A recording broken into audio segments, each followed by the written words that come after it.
I don't know about you, but I really get fed up with celebrities trying to hijack things that really they should have more respect for. We saw it recently with micro-celebrities filming themselves paying respects outside Buckingham Palace by placing flowers and taking numerous retakes with their own video recorders and people with them to make sure they got the right look and solemn enough. I mean, really, your D-list, move on, we don't need it. And a lot of people are saying, oh, well, it's nice that they did it. Look, celebrities do nothing apart from what they need and require.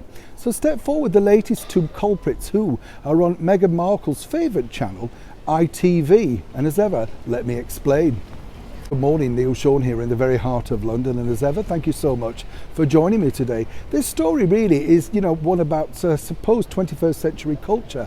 They really have no manners, these people, this total lack of respect. And I really blame it all on the sort of instant Instagram posters, the Twitters, all that sort of stuff. They just desperately need attention. This one particular individual really does. The daytime TV host, Philip Schofield.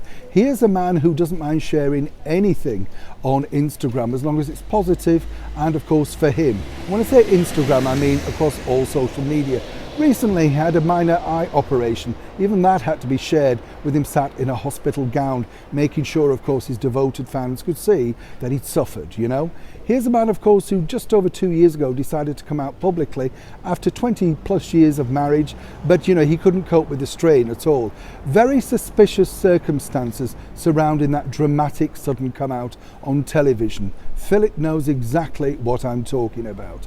It's very strange, It wasn't like it was a secret. As Dame Joan Collins said on national television before she was swiftly removed, "What do you mean? Everybody knew Philip was gay." Very strange, don't you think? But now he's been caught out once again, this time queue jumping to pay his respects in, of course, Westminster for our late monarch, our gracious Queen Elizabeth II. Now, the picture is basically him and his co-host, Holly Willoughby, who sort of provide themselves as being the doyen of great fun on daytime TV over here on ITV. That's the same ITV that screened the Meghan and Harry interview with Oprah Winfrey, so you get the picture.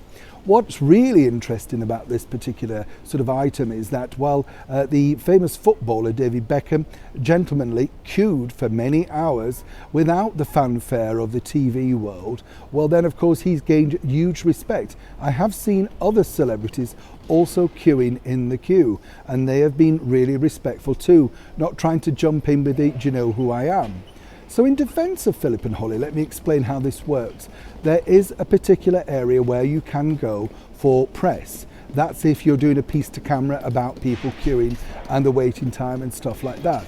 It's not the area to pay your respects. It's there if you have a press pass or you've been given accreditation.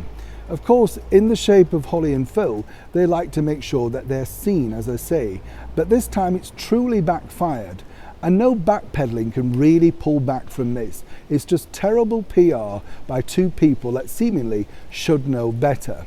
A lot of people, of course, have invested in Holly Willoughby's lifestyle brand, and this is recently just launched. But when you look at the backlash on Twitter, particularly over this really sensitive subject, it's going to be very difficult for ITV, their employers, to rebrand these two as a caring, sharing, lovable couple, when what you really see are two people thinking they're far better than the ordinary people, many veterans, many people over 80 who are spending hours in the rain and the wind queuing to give their true final respects to a wonderful monarch.